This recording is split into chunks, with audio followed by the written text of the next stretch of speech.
I need someone to repeat the address for verification. The address, 1122 King Road. And tell me exactly what's going on. One of the roommates has passed out, and she was drunk last night, and she's not waking up. Okay. Oh, and they saw some man in their house last night. Okay. Oh, and they saw some man in their house last night. A source close to the victims' families has told me that Bethany never, ever emerged from the basement room. Never, ever emerged from the basement room.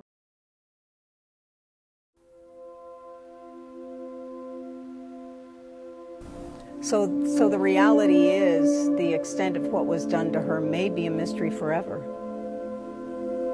Yeah, it may be.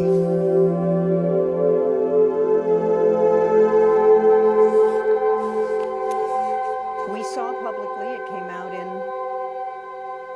So, trust us, we wanted that to be the case. We've looked for a link and we have not found one.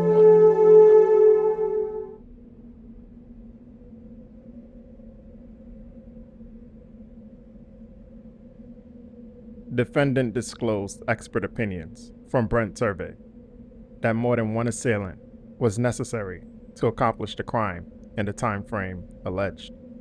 Specifically, he asserts that there's direct and indirect evidence that attempts were made by the suspects to clean up the crime scene after the homicides, which would have taken far longer than the time interval alleged by the state. And there were multiple weapons used against Kaylee Gonsalves, and Xana and Ethan appeared to have been attacked at the same time. None of the victims' DNA was found in Kohberger's apartment, home, office, or car. There's been talk about a second weapon, but many people seem to have lost common sense. The average person is expected to believe that Kohberger walked into the Idaho home carrying multiple objects, attacking all four roommates, and yet left behind no trace of DNA. It's as if people forgot that we only have two hands. Instead of thinking critically, they bend reality to fit the narrative they've already chosen. For example, even when evidence points toward other possibilities, the response is always the same: downplay it and say it was Kohberger. When we first heard about this unidentified DNA last summer, that there were 3 profiles, 2 in the house, 1 on a glove outside, we were all like, wow, that sounds like it could be a big deal. But I also think about a college house. The public has been conditioned by the media to hate him. Whether he is found guilty or not almost doesn't matter anymore. The endless documentaries, videos, and books have entrenched that hatred so deeply that people are primed to accept him spending the rest of his life in prison. If you can't see how this case has been set up to frame him, then you've already been conditioned. Even lead investigators from Moscow Police and Idaho State Police stated that only one primary weapon was used. But what weapon was that? No weapon was ever recovered. The only reason the K-bar knife became central to the story is because it fit the narrative they wanted to run with. But their explanation begins to fall apart when it comes to Kaylee's injuries. Well, we know because of the public documents her face was unrecognizable. And then the concept of, okay, a second weapon, where do you stand on that to set the record straight? We believe that there was one primary weapon. The same knife was used to kill all 4. Kaylee was struck in the face, and we don't know what caused the marks that were left by it. It wasn't fatal, and we just don't know what caused that. And we've never located, obviously, the knife that we know did kill all 4, and we don't know what was used to do that. Now, a fist can be a deadly weapon. Right. The injuries to the face, could that have simply been from a hand on her face? No. So you believe the injuries to her face came from something other than his fist? Yes, I think the fist could have been part of it, but it certainly appears something else struck her to cause the marks that we saw that is not consistent with a fist. What about marks near her mouth that came out? I believe they came out in public documents. Bound? Yep. Gagged? And those are what I'm referencing, and no, it doesn't appear, there was no evidence that she was bound or gagged. Are the marks from a knife? No. No. The lead investigators in this case are hiding something. They know the truth, but continue to deny it, as long as it supports the narrative that Kohberger is their suspect. Detective Gilbertson even went so far as to claim that not only did Kohberger commit these crimes, but that, according to his experimental recreation of the path through the house, he managed to do it all in just 90 seconds. It's got to the point where they are gaslighting people as much as they physically can, because I've never read such an amount of fucking drivel in my entire life. They're now claiming that Bryan Kohberger could have done the entire crime in 90 seconds. 90 seconds, that's how he did it. So, based on their claims, Kohberger, a college graduate with no prior criminal history or violent past, would have needed to know the exact layout of the home, carry multiple weapons in each hand, inflict over 50 stab wounds on a single victim, trap the other victims on different floors of the house, leave behind no DNA, and still manage to clean the scene as the evidence shows was done. All within 90 seconds. The lead investigators conducted these timed runs primarily to continue pointing the finger at Kohberger as the suspect, which doesn't make logical sense. Wouldn't it be more reasonable to consider that, since no DNA was found in Kohberger's home, car, or storage area, he might not have been the perpetrator? Instead, they refuse to acknowledge this reality and attempt to gaslight the public. After the lead investigator performed his timed runs, the house was demolished, preventing the defense from recreating the scene and verifying the claims with their own expert. Kohberger also suffers from deficits in visual motor function and fine motor dexterity, meaning he has difficulty with tasks that require coordination of the small muscles in his hands and fingers, writing, buttoning a shirt, and similar activities. Despite this, the mainstream media mocked him for his handwriting. Tell me a little bit about Kohberger's signatures. We looked at one before when we had the guilty plea back in July, but now you've got his signature on the prison complaint. Do you see anything in the comparison here? Is there anything that you can read into it? Well, he's just devolving. I mean, just here by the context of what we just heard with our other interview, it's like he's anxious and it's easy to surprise, and he's, I deserve better. Like, he's basically a big whiny baby, and he should have thought that before he killed 4 people. But yeah, I'm not sad for him at all. Sorry to be biased, but I think nor am I. He's not a very bright guy. And I said last time I didn't think he was bright. I just don't think he ever grew up. I don't think he ever matured. If you think about, John F. Kennedy's handwriting, beautiful handwriting. These are mature men. This guy's not a mature man. I don't think he ever got past 4th grade level, mentally, emotionally. Yeah, well, that's what I felt when I looked at just the character of his actual penmanship. It just looked like it was a child. Kohberger writes the way he does because he suffers from developmental coordination disorder, which supports the argument that he didn't commit the crime. They're just mocking people who suffer from autism and DCD. There's a strong bias against Kohberger, and some are willing to label anyone as evil, even without evidence, to protect their own narrative. Anyone approaching the case with common sense, rather than relying on mainstream media, can see that the autopsies and crime scenes suggest multiple people were involved, including a woman. When this crime first occurred, I believed the woman was involved. The disfiguring of Kaylee's face suggested to me that someone was deeply intent on destroying her appearance. It seemed more passionate, as if the perpetrator wanted her to plead for her life. The idea that a single person committed all of this doesn't make any sense, especially once you consider the autopsy and the number of stab wounds each victim received while conscious. Take Xana, for instance. She was stabbed over 50 times.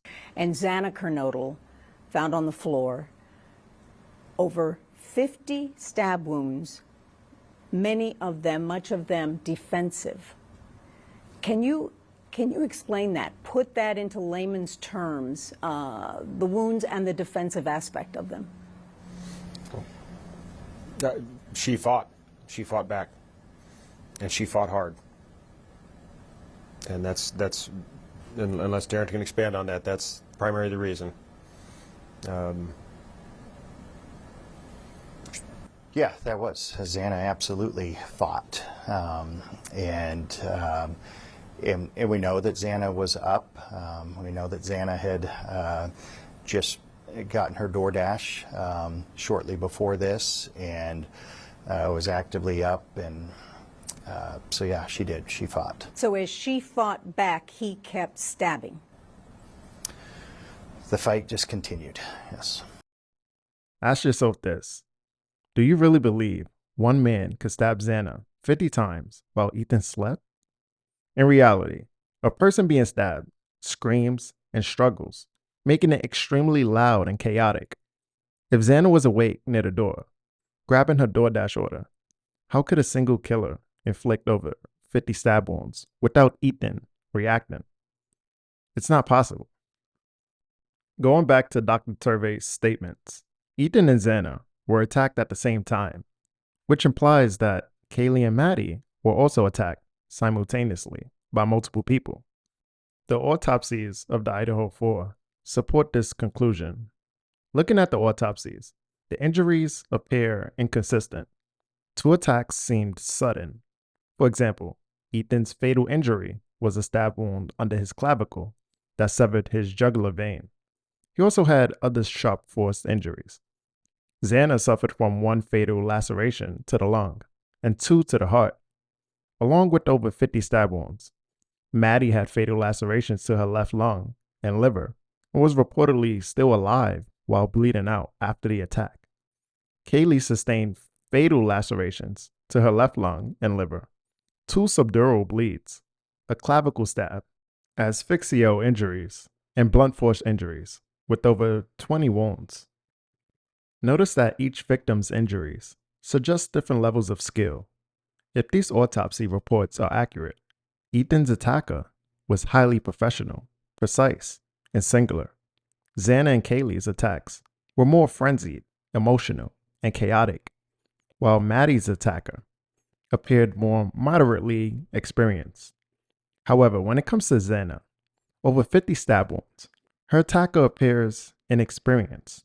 The defense wounds indicate a struggle, meaning Xana was able to defend herself against a person with the knife. Despite being the smallest in the house, she managed to resist the prolonged attack. But what if that attacker wasn't a man? What if it was a woman? According to police, Dylan told investigators that she was awoken at 4 a.m. by noises that sounded like Kaylee in a bedroom upstairs playing with her dog. Then, a little while later, Dylan said that she heard something truly chilling. One of her roommates said, quote, "There's someone here." Now, she thought it was Kaylee's voice, but police think it may have been Xana because according to her phone records, Xana was awake at 4:12 a.m. and on TikTok. So Dylan peeks out of her bedroom but doesn't see anything. Then she hears what sounds like crying coming from Xana's room. So she looks out of her bedroom again, and that is when she hears a man saying something to the effect of, "It's okay, I'm going to help you," and we presume that man was the killer. A man saying something to the effect of, "It's okay, I'm going to help you." The male voice wasn't Ethan. The female crying was Xana. So, who was the man speaking to? Could it be possible the man was guiding the woman, helping her deliver the fatal blows? But which woman? And trying to make some sense of something that, to me, doesn't make a lot of sense. It doesn't make a lot of sense. Some of the circumstances surrounding what happened to those 4 college students. It's 4 college students. And you look at that number, 4 victims and 1 knife. How does that happen? What exactly was going on? Did they know the person? The clue lies in the fingernail. 3 different DNAs found underneath Maddie's fingernails, and none of them Bryan Kohberger. None of them Bryan Kohberger. Where a court filing in the case against Bryan Kohberger is revealing some potentially bombshell DNA evidence. In the document that was filed last month and just unsealed yesterday, Kohberger's defense team reveals that there's a 3-person mixture in the DNA found underneath the left fingernail of victim Madison Mogan. DNA recovered from Maddie's fingernails proves that at least 3 people were present during the attack. None of it belongs to Kohberger. This indicates a minimum of 3 perpetrators, including at least 2 women. Turning to Kaylee's injuries, Bethany reported hearing a flash under her door, followed by a sound like a firecracker. Dylan also observed that the suspect was holding something black near his belt, which she described as possibly a with an arrow-shaped design. And I'm pretty sure he went out the side door. And then I called and said she thought maybe there was a fire or like a firework. We didn't know. She heard this loud noise and there was a light, I guess. Did you hear like a pop, like a bang? I don't know. Did you hear it bang? It's what she heard. Okay. That's what she heard. Okay, never mind. You sit there. I didn't hear that. Dylan said she didn't hear it, yet she was awake, which is unusual. Returning to Kaylee, the injuries to her face were so brutal that not even a fist could have caused them. Now that we know multiple people were involved, the objects used must have been something hard, with ridges, possibly the butt of a fire. The truth is stranger than fiction. What's truly alarming is Dr. Turvey's statement that there was evidence of a cleanup at the scene. The next question is from Sophie, and it says, Kim, what do you think? There was a cleaning? And I think she means like in the house. What I learned was that 4 people were stabbed to death, that the roommates were home, and they locked themselves in the basement downstairs. They were awake and aware and heard everything. And my question then was, why didn't they call 911? She goes, well, I don't know. And, well, what was the noise? Well, it's a party house. And I'm like, so what does that mean? And, well, like drugs. I couldn't get past the 911, not calling 911. I mean, honestly, it was like Groundhog's Day, like every 5 minutes. Why didn't they call? Like, I still can't wrap my head. And she goes, I don't know, Mom. I think they were cleaning up or whatever. And I'm like, cleaning up what? And she says, I don't know, maybe drugs. I don't know. But as time's gone on and things have come out, and there's the lack of evidence in anywhere but the bedrooms. There's some in the kitchen, I think, and there is that likely cleaning meant they were cleaning the house, cleaning up evidence, cleaning up getting things thrown away, picking. The amount of blood that must have been there throughout the house must have been huge. Dr. Turvey concluded that there's both direct and indirect evidence that a cleanup occurred after the homicides.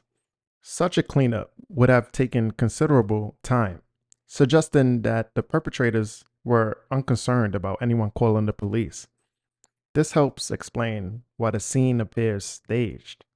The beer pong table was still perfectly set with red solo cups in a perfect triangle, no visible blood on the railings, and latent footprints from Van-style shoes. This evidence undermines Dylan and Bethany's entire account. It also explains why Bethany moved to Las Vegas, and Dylan now requires security. They've created a GoFundMe. Obviously, Dylan's has therapy, is going to need therapy. I spoke with her aunt, who's very close to Dylan, and I wanted to play that for you guys. Just tell me a little bit about your goal with the GoFundMe, why you decided to create it. But we created this to help her, support her to build her life back. And we feel like she's going to, her new life is going to require a relocation, probably very extensive long-term trauma therapy, security, privacy measures, all of that. So we created it just to help Dylan get back on her feet and to help her have some space to heal. If Kohberger were truly the suspect, why would they still seem so afraid? If we were able to figure it out from our own home, do you think the police knew as well? What exactly did they do when they arrived on the scene? Remember, these people said that it was a crime of passion, it was targeted, and it was an isolated event, all this language. And then they even said, you're gonna have to trust us. You're just gonna have to wait and trust us. And now we've waited, and it's like, no. Well, there was no connection whatsoever that we could establish. So how do you get isolated? How do you get targeted? So I think it's more about covering up some of the mistakes that they made. They don't want to talk about destroying the crime scene and how questionable that was. So they just say, well, we're gagged. And now that the gag's over, you guys aren't going to know exactly what we were talking about during the last 2.5 years. Was this done intentionally? According to Supplemental 4, Corporal Snyder, during his photo log of the scene, documented the third floor bedroom on November 13, 2022, at approximately 6:59 p.m. He took photos of everything in the room, including Maddie and Kaylee, standing physically in the room and capturing everything near them. Yet, no knife sheath was logged. An officer later stated that he could see the knife sheath from the doorway at the scene. So, how did it get there? Why didn't Corporal Snyder log it if it was lying on top of Maddie or on the side of Maddie? Is Kohberger being framed? What's going on in this town? In 2020, Moscow, Idaho, the Stickergate case exposed serious issues within the local police department of Moscow. Officer Nunes, Waters, and Gunderson were criticized for withholding key dashcam footage for over a year in a case involving Nathan Wilson and his two sons, Rory and Seamus, who were cited for placing red Soviet Moscow stickers on utility poles. Despite subpoenas and reported defense requests, MPD failed to release the dashcam video from Officer Waters' car, which captured the incident. Officers later testified that they had reviewed the footage, contradicting earlier claims that no such video existed. The officers who responded to the 1122 King Road crime scene were Nunes and Gunderson. It's time to tell the truth. The lies and deception must end. Free Kohberger and let the real criminals face justice. An entire town withholding secrets from the public raises serious questions about financial gain, ritualistic motives, or blackmail. Innocent Kohberger has until September 3rd to appeal. But in a case and cover-up of this magnitude, I believe his family may be under threat. Share this video to help get the real killers off the street and bring Kohberger home safely.